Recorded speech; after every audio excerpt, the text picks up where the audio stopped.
स्वागत है आप सभी का एक बार फिर से मेरे यूट्यूब चैनल की ऑफ गवर्नमेंट जॉब में। तो गाइज हमारी आज की वीडियो का टॉपिक है वो है साइंस में से।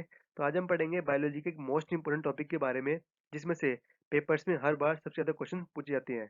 तो आज हम पढ़ेंगे सेल्स के बारे में। जैसे कि आप सभी जानते हैं गाइज, सेल्स जो है एक काफ़ी मोस्ट इंपोर्टेंट टॉपिक है पेपर्स में साइंस सेक्शन का। तो फिर बिना टाइम वेस्ट करे स्टार्ट करते हैं आज की वीडियो। तो गाइस, क्वेश्चन स्टार्ट करने से पहले हम सेल्स के बारे में कुछ बेसिक इन्फॉर्मेशन पढ़ेंगे, जिनको आप अक्सर वन लाइनर भी कह सकते हैं, जो कि पेपर्स में अक्सर पूछे जाते हैं। तो गाइस, हमारा फर्स्ट जो है वो है study of cell is called cytology. तो गाइस, हमारी स्टडी ऑफ सेल है उसको हम साइटोलॉजी के नाम से भी जानते हैं। तो ये भी पेपर में अक्सर पूछ लिया जाता है कभी कभार कि स्टडी ऑफ सेल को क्या कहा जाता है, तो उसका नाम होगा साइटोलॉजी। अब सेल सेल की डेफिनेशन क्या होती है guys? Cell is a basic structural and functional unit of life. ये हमारी गाइस सेल की definition. Third point, the word cell, यहाँ बोला गया सिर्फ word cell was first coined by British scientist Robert Hooke in in year 1665। मतलब कि जो हमारा सेल का नाम दिया है, जो सिर्फ सेल जो नाम है वो दिया है रॉबर्ट हुक ने 1665 में, सिर्फ नाम। The smallest cell is mycoplasma gallisepticum. तो गाइस, यहाँ पे जो सबसे स्मॉलेस्ट सेल है हमारा वो है mycoplasma gallisepticum. Fourth point, the longest cell in human body. The longest cell in human body is called neuron. तो गाइस, हमारा longest cell human body का है न्यूरॉन। The biggest, यहाँ पे ऊपर पूछा था longest, यहाँ पे पूछा है biggest. The biggest cell is egg of ostrich. Biggest cell is egg of ostrich. Skaldian and Schwann established cell theory in the year 1838 से लेकर 39 के बीच में। तो गाइस, जो ये स्केल्डिन और स्वान थे, इन्होंने एक सेल थ्योरी एस्टेब्लिश करी थी कौन साल में? 1838 और 39 के बीच में। और लास्ट हमारा गाइस पॉइंट, जर्म प्लाज्मा। तो गाइस, हमारा जो जर्म प्लाज्मा है वो भी एक थ्योरी है जो कि प्रपोज की गई थी बाय अगस्त वेस्टमैन। तो गाइस, ये थी कुछ बेसिक इन्फॉर्मेशन सेल्स के बारे में, जो कि आपको जो है पता होनी चाहिए, क्योंकि इनमें से जो है कई बार पेपर्स में एक आधा क्वेश्चन आ जाता है। तो अब बढ़ते हैं अपने अगले स्लाइड पे, जिसमें हम पढ़ेंगे क्वेश्चंस के बारे में। First question, mitochondria is. तो गाइस, हमें यहाँ पे बताना है कि माइटोकॉन्ड्रिया क्या है। यहाँ पे हमें तीन स्टेटमेंट दे रखी है और हमें बताना है कि इनमें से कौन सी स्टेटमेंट जो है वो करेक्ट है। तो गाइस, इसका सही आंसर है option D, all the above. लेकिन जितनी भी स्टेटमेंट है यहाँ पे सारी की सारी जो है वो सही है, ए बी सी तीनों। तो पढ़ते हैं माइटोकॉन्ड्रिया के बारे में। Mitochondria are the sites of aerobic respiration. तो गाइस, जो माइटोकॉन्ड्रिया है वो साइट्स होता है एरोबिक रेस्पिरेशन का। हमारी फर्स्ट स्टेटमेंट जो है ए में यही कहा गया है, तो इसलिए बिल्कुल स्टेटमेंट सही है। अब बढ़ते हैं अपने सेकंड स्टेटमेंट के बारे में। They produce they produce cellular energy in the form of ATP, hence they are called power house of the cell. मतलब गाइस, जो बोला गया, जो माइटोकॉन्ड्रिया है एक सेलुलर एनर्जी प्रोड्यूस करता है, किस रूप में? एटीपी के रूप में। गाइस, एटीपी की फुल फॉर्म होती है एडेनोसाइन ट्राइफॉस्फेट, इसलिए इनको कहा जाता है power house of the cell. तो इसके हिसाब से गाइस, हमारी सेकंड स्टेटमेंट जो है वो थर्ड स्टेटमेंट वो भी सही होनी चाहिए। तो अब बढ़ते हैं अगली स्टेटमेंट पे। The mitochondria divide by fission. तो यहाँ बोला गया है जो माइटोकॉन्ड्रिया है वो डिवाइड होता है फिजन से। गाइस, फिजन में क्या होता है? जब एक एटम दो पार्ट्स में डिवाइड होता है तो उसको कहते हैं फिजन। और फ्यूजन किसे कहते हैं? जब दो एटम मिलकर एक एटम को बनाते हैं तो उसको कहते हैं फ्यूजन। तो इसके हिसाब से गाइस, जो सेकंड स्टेटमेंट है वो बिल्कुल सही है, इसलिए इसका सही आंसर होगा option D, all the above. अब बढ़ते हैं अपने अगले क्वेश्चन पर। Second question, which of the following statement is incorrect regarding mitochondria. तो कैसे बताना है कि इनमें से कौन सी स्टेटमेंट जो है वो गलत है माइटोकॉन्ड्रिया के बारे में। तो इसका सही आंसर है option C, mitochondrion a power house of a cell has DNA, RNA, ribosomes and enzymes so it can survive outside the cell. तो गाइस, ये जो स्टेटमेंट है बिल्कुल गलत है, क्योंकि माइटोकॉन्ड्रिया कभी भी सेल के बाहर जिंदा नहीं रह सकता। और जो बाकी स्टेटमेंट है ए बी और डी, ये बिल्कुल सही है। तो अब पढ़ते हैं माइटोकॉन्ड्रिया के बारे में। मेम्ब्रेन बाउंड ऑर्गेनल होता है, ये हमें सबको पता ही है। फाउंड इन द साइटोप्लाज्म, ये कहाँ पाया जाता है गाइस? साइटोप्लाज्म के अंदर जो हमें माइटोकॉन्ड्रिया मिलता है। इसका गाइस प्राइमरी फंक्शन क्या है? प्राइमरी फंक्शन है generate large quantity of energy in the form of ATP. ये हमने फर्स्ट क्वेश्चन में पढ़ा था कि इसका प्राइमरी फंक्शन है लार्ज अमाउंट में जो है उसको एनर्जी को प्रोड्यूस करना, किस फॉर्म में? एटीपी की फुल फॉर्म में। एटीपी की फुल फॉर्म है adenosine triphosphate. They are not easily they are not easily visible under the microscope.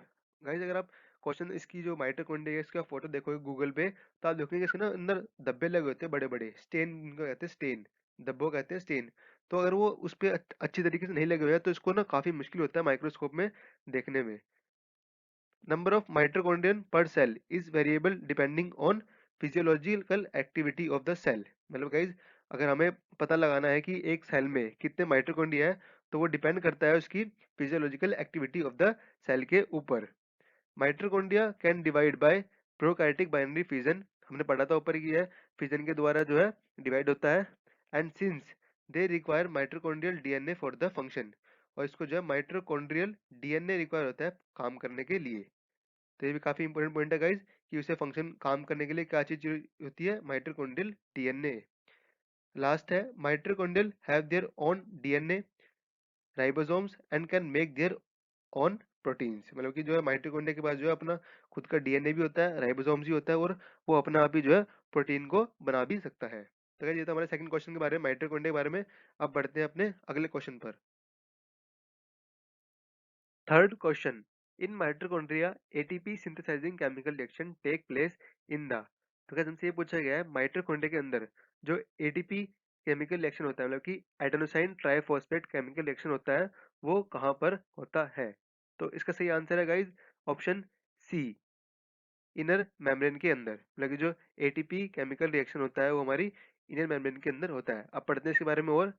Mitochondria mitochondrial are double membrane bounded cell organelle. तो guys जो mitochondria हमारा वो double membrane होती है उसके अंदर, और उनमें से इनर मेम्ब्रेन होती है उसके अंदर जो है एटीपी केमिकल रिएक्शन होता है। Inner membrane has manifold called cristae. मतलब कि जो इनर मेम्ब्रेन होती है उसके अंदर काफी सारे फोल्ड होते हैं, इसलिए इनर मेम्ब्रेन को जो है क्रिस्टे के नाम से भी जाना जाता है। ऐसे ही मैट्रिक्स भी है गाइस। मैट्रिक्स क्या होता है, जो माइटोकॉन्ड्रिया के अंदर फ्लूइड जो प्रेजेंट होता है उस फ्लूइड को गाइस हम मैट्रिक्स के नाम से जो है जानते हैं। The function of mitochondrial DNA is to convert chemical energy from food into form of in that cell can use it। मतलब कि गाइस जो माइटोकॉन्ड्रियल डीएनए होता है उसका काम क्या होता है, केमिकल एनर्जी को कन्वर्ट करना फूड में से, ताकि जो सेल है उसको यूज कर सके एटीपी की फॉर्म में, एटीपी के रूप में। तो गाइस ये तुम्हारा थर्ड क्वेश्चन। अब बढ़ते हैं अपने अगले क्वेश्चन पर। Fourth question, select the incorrect statement for lysosomes. तो हमें गाइस बताना है कि इनमें से जो कौन सी स्टेटमेंट है वो लाइसोसोम्स के बारे में गलत है। तो इसका सही आंसर है option D, they are membrane less structure. तो गाइस ये जो स्टेटमेंट है बिल्कुल गलत है, क्योंकि जो लाइसोसोम होता है उसके अंदर भी हमारी जो है मेम्ब्रेन होती है। और जो ऊपर की स्टेटमेंट है ए बी सी बिल्कुल सही है, they are polymorphic in nature. जो हमारे लाइसोसोम्स होते हैं वो पॉलीमॉर्फिक होते हैं नेचर में। They are capable of digesting carbohydrates, proteins, lipids and nucleic acid. मतलब कि जो ये डाइजेस्ट कर जाते हैं कार्बोहाइड्रेट्स को भी, प्रोटीन्स को भी, और लिपिड्स को भी, और न्यूक्लिक एसिड को भी। और इनको guys हम सुसाइडल बैग के नाम से भी जानते हैं। अब पढ़ते हैं इनके बारे में और भी। Lysosomes are single membrane bound cell. ये guys जो होता है सिंगल मेम्ब्रेन बाउंड सेल होता है, और ये क्या करता है, कंटेन हाइड्रोलैक्टिक एंजाइम, और इसके अंदर जो हाइड्रोलैक्टिक एंजाइम पाया जाता है। और ये डिस्कवर्ड किया गया था डी ड्यूब ने। लेकिन जो डी ड्यूब थे एक साइंटिस्ट थे, उन्होंने जो है लाइसोसोम को डिस्कवर करा था। इसका फंक्शन क्या होता है guys, it helps in intercellular digestion. ये जो हमारे डाइजेशन डाइजेशन में जो होता है हेल्प करता है lysosomes. The enzyme found in lysosome, मतलब कि ये हमारे हाइड्रोलैक्टिक एंजाइम की बात कर रहा है। मतलब कि जो लाइसोसोम के अंदर हाइड्रोलैक्टिक एंजाइम होता है में डाइजेस्ट, वो डाइजेस्ट कर जाता है पूरे एंटायर सेल को, पूरे एंटायर सेल को डाइजेस्ट कर जाता है। इसीलिए इसको जो है हम किसके नाम से जानते हैं, सुसाइडेबल बैग्स के नाम से जानते हैं, क्योंकि जो इसके अंदर एंजाइम पाया जाता है हाइड्रोलैक्टिक एंजाइम, ये पूरे सेल को जो है डाइजेस्ट कर लेता है उसको। तो इसके लिए हम इसको सुसाइडल बैग के नाम से भी जानते हैं। अब बढ़ते हैं अपने अगले क्वेश्चन पर। Fifth question, which of these is incorrect about cytoplasm. ऐसे बताना है कि इनमें से जो कौन सी स्टेटमेंट है वो गलत है साइटोप्लाज्म के बारे में। तो इसका सही आंसर है option D, it extend inside the nucleus as nucleoplasm. तो ये स्टेटमेंट जो है बिल्कुल गलत है गाइज। और जो बाकी स्टेटमेंट है ऊपर की ए बी सी, ये बिल्कुल सही है। इट इज मोस्टली वाटर, इसके अंदर जो है सबसे ज्यादा वाटर पाया जाता है, सही है। राइबोसोम्स में be found in cytoplasm, ribosomes जो है पाए जाते हैं साइटोप्लाज्म के अंदर। Protein can be made in cytoplasm, protein जो है वो बनाया जा सकता है साइटोप्लाज्म के अंदर। अब पढ़ते हैं इसके बारे में और। साइटोप्लाज्म गाइस, साइटोप्लाज्म की डेफिनेशन है, साइटोप्लाज्म क्या होता है, the fluid found outside the nuclear membrane, उसको हम कहते हैं साइटोप्लाज्म। मतलब कि जो न्यूक्लियर मेम्ब्रेन के बाहर जो हमें फ्लूइड मिलता है उसको हम साइटोप्लाज्म कहते हैं। Cytoplasm is made up of two components. जो साइटोप्लाज्म है वो हमारे टू कंपोनेंट से बना होता है। पहला है साइटोसोल और दूसरा है सेल ऑर्गेनेल। पहला है साइटोसोल और दूसरा है cell organelles which are suspended into the cystoles. It is mostly made up of water and have ribosomes. ये हमने ऊपर पढ़ा था कि इसके अंदर सबसे ज्यादा वाटर पाया जाता है और राइबोसोम्स भी पाए जाते हैं जो उसको हेल्प करते हैं क्या बनाने में, प्रोटीन बनाने में इनसाइड द सेल। और जो गाइस यहाँ पे सबसे इंपॉर्टेंट पॉइंट एक ये भी है, जो राइबोसोम्स होते हैं उनको हम प्रोटीन फैक्ट्री ऑफ सेल भी कहते हैं। जैसे माइटोकॉन्ड्रिया को कहते हैं पावर हाउस ऑफ सेल, ऐसे ही राइबोसोम्स को कहते हैं protein factory of the cell. तो ये भी काफी इंपॉर्टेंट क्वेश्चन है। आगे बढ़ते हैं। Nuclear the nuclear membrane act as a boundary wall to separate cytoplasm from the like nucleoplasm of the nucleus. मतलब कह रहा है जो न्यूक्लियर मेम्ब्रेन होती है वो एक्ट करती है एज अ बाउंड्री वॉल जो सेपरेट करती है साइटोप्लाज्म को न्यूक्लियस के न्यूक्लियोप्लाज्म से। तो कैसे बढ़ते हैं अपने अगले क्वेश्चन पर। Six question, cytoplasm surrounds. मतलब कैसे ये बताना है कि साइटोप्लाज्म के अंदर क्या क्या आता है। तो इसका सही आंसर है option D, all of the above. Cytoplasm के अंदर माइटोकॉन्ड्रिया भी आता है, राइबोसोम्स भी आते हैं और ईआर भी आता है, मतलब कि एंडोप्लाज्मिक रेटिकुलम। इसके बारे में पढ़ते हैं। और all the cell organelles including nucleus are surrounded by the cytoplasm. मतलब कि जितने भी सेल ऑर्गेनल्स होते हैं न्यूक्लियस को मिला के सारे जो है सराउंडेड होते हैं बाय साइटोप्लाज्म। सेकंड पॉइंट हमारा, cytoplasm is a thick solution that fills each cell. जो साइटोप्लाज्म होता है वो एक थिक सॉल्यूशन होता है जो फिल करता है सारे सेल्स को। थर्ड पॉइंट है, in eukaryotic cells, eukaryotic cell के अंदर जितना भी मटेरियल होता है inside the cell and outside of the nucleus, वो सारा किसके अंदर आता है, साइटोप्लाज्म के अंदर आता है, सिर्फ यूकैरियोटिक सेल्स के बारे में। फोर्थ क्वेश्चन है हमारा, all of the organelles in eukaryotic cell, मतलब कि जितने भी ऑर्गेनल्स होते हैं यूकैरियोटिक सेल्स के अंदर, जैसे न्यूक्लियस, एंडोप्लाज्मिक रेटिकुलम मतलब कि ईआर जो हमने ऊपर ही पढ़ा, एंड माइटोकॉन्ड्रिया, वो सारे किसके अंदर आते हैं, आर लोकेटेड इन साइटोप्लाज्म। ये अपन ऊपर क्वेश्चन पढ़ चुके थे। इतने भी एंडोप्लाज्मिक रेटिकुलम, माइटोकॉन्ड्रिया, न्यूक्लियस, ये सारे जो है साइटोप्लाज्म के अंदर आते हैं। तो गाइस ये तो हमारा सिक्स क्वेश्चन। अब बढ़ते हैं अपने अगले क्वेश्चन पर। Seventh question, cytoplasm is present in. तो जैसे पूछा गया साइटोप्लाज्म जो है वो इन चार ऑप्शन में किस किस के अंदर होता है। तो इसका सही आंसर है option C, both animal and plant cell. मतलब कि जो एनिमल सेल और प्लांट सेल है उन दोनों में जो है हमारा साइटोप्लाज्म पाया जाता है। All eukaryotic and prokaryotic cell contain the cytoplasm. लगाई जो यूकैरियोटिक और प्रोकैरियोटिक सेल है इसके बारे में मैंने आपको एक वीडियो के लास्ट में आपके लिए एक पूरा चार्ट बनाया है जिससे जो आपको काफी आसानी से जो है यूकैरियोटिक और प्रोकैरियोटिक के बारे में जो डिफरेंस है वो समझ में आ जाएगा। तो यहाँ पर लगा है जो यूकैरियोटिक और प्रोकैरियोटिक सेल है उसके अंदर जो है साइटोप्लाज्म होता है इन दोनों के अंदर। तो बढ़ते हैं अपने अगले क्वेश्चन पर। Eighth question, the endoplasmic reticulum bearing ribosomes on their surface is called. मतलब गाइस हमसे ये बोला गया है जो एंडोप्लाज्मिक रेटिकुलम की सरफेस होती है अगर उस पे राइबोसोम्स पाए जाते हैं तो उसको क्या कहते हैं। तो गाइस मैंने ऊपर ही बताया था राइबोसोम्स को जो हम प्रोटीन फैक्ट्री ऑफ सेल भी कहते हैं। तो हमसे ये पूछा गया जो एंडोप्लाज्मिक रेटिकुलम है ईआर, मतलब कि अगर उसकी सरफेस पे राइबोसोम्स पाए जाते हैं तो उसको क्या कहा जाता है। तो इसका सही आंसर है option A, rough endoplasmic reticulum कहा जाता है अगर राइबोसोम्स जो है उसकी सरफेस पे पाए जाते हैं। तो इसका सही आंसर होगा ऑप्शन ए। तो अब बढ़ते हैं अपने अगले क्वेश्चन पर। Ninth question, the endoplasmic reticulum मतलब कि ER membrane which is not associated with ribosomes is called.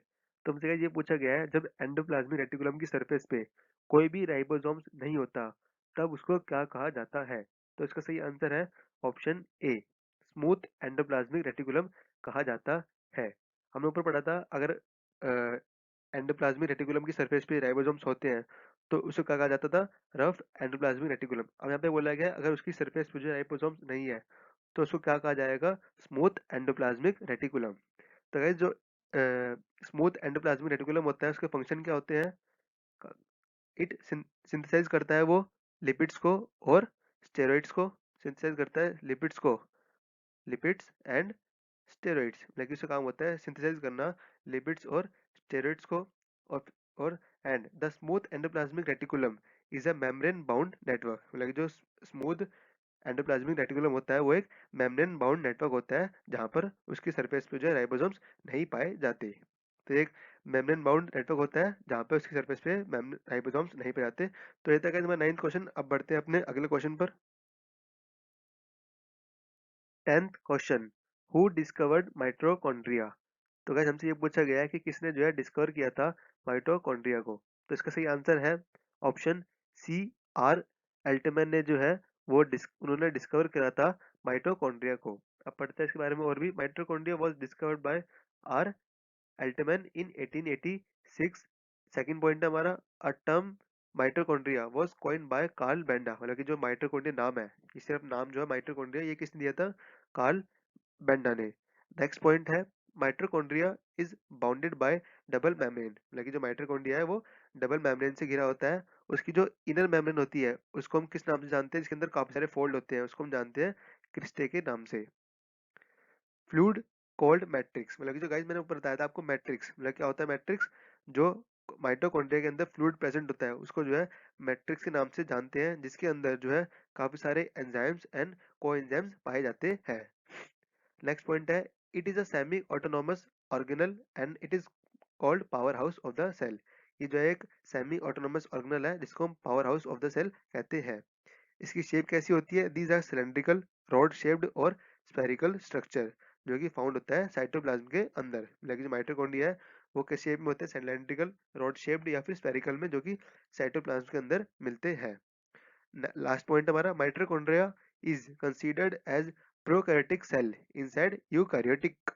तो गाइज ये तो हमारा वीडियो का लास्ट क्वेश्चन। अब बढ़ते हैं अपनी नेक्स्ट स्लाइड पर, जहाँ पे मैंने आपको बोला था कि दो काफी मोस्ट इंपोर्टेंट टेबल दिखाऊंगा जिसमें से काफी चांस है पेपर्स में इन टेबल में से क्वेश्चन पूछे जाने के। तो अब बढ़ते हैं अपनी नेक्स्ट स्लाइड पर।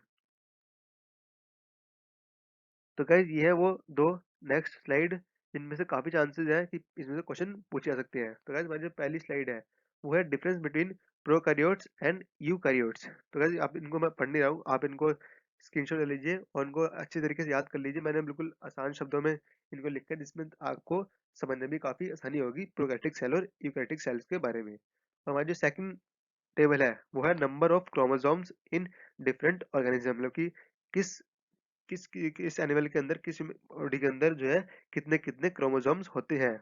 इसमें जो गाइस काफी चांसेस है कि वन लाइनर में क्वेश्चन पूछ ले, जैसे ह्यूमन में कितने क्रोमोसोम होते हैं, तो उसका आंसर होगा 46। तो ऐसे आप सारों के याद कर लीजिए जो इंपोर्टेंट लग रहे हैं आपको। तो इनमें से काफी चांसेस है पेपर में पूछे जाने के। तो गाइज आज की वीडियो में इतना ही। Till then keep watching, keep studying. अब मिलेंगे अगली वीडियो में।